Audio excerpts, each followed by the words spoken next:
Hartford, Conn, President Joe Biden argued that investments in child care and other social safety net programs are imperative to keep America competitive in the global economy during a visit to a child care center in Connecticut on Friday, as part of his continued push for his stalled social spending bill. Watch the president's remarks in the video player above. Biden visited a child development center in Hartford to promote his proposal to make such care free for lower-income families and ensure that families making up to 150% of their state's median income pay less than 7% of their salaries on child care. The proposal is part of a massive expansion of the social safety net that Biden has championed and is aiming to pass with just Democratic votes in Congress. Too many folks in Washington still don't realize it isn't enough just to invest in our physical infrastructure.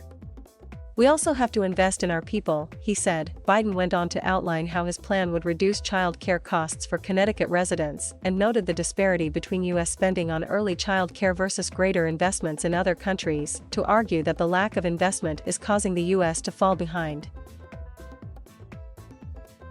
How can we compete in the world if millions of American parents, especially moms, can't be part of the workforce because they can't afford the cost of childcare or elder care? He briefly greeted some of the children at the center's playground before speaking, at one point kneeling down to give a child a hug. The president's sales pitch comes as his Democratic allies have raised alarm that the American public does not understand the benefits of the package. There is renewed urgency among Democrats to push through the package ahead of an end-of-month deadline on transportation funding, Biden's upcoming foreign trip, and a closer-than-anticipated race for Virginia's next governor.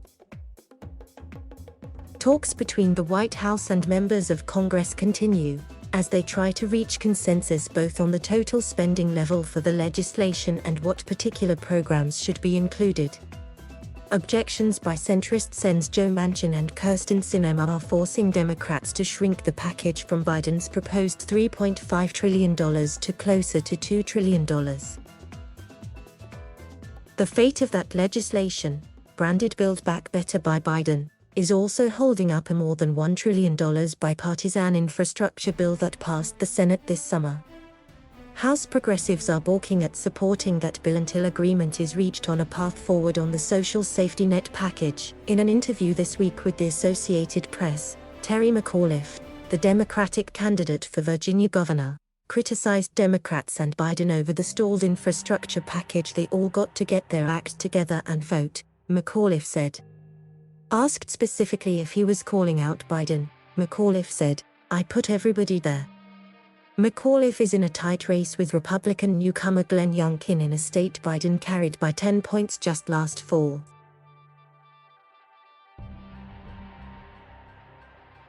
Thank you for watching. Please subscribe.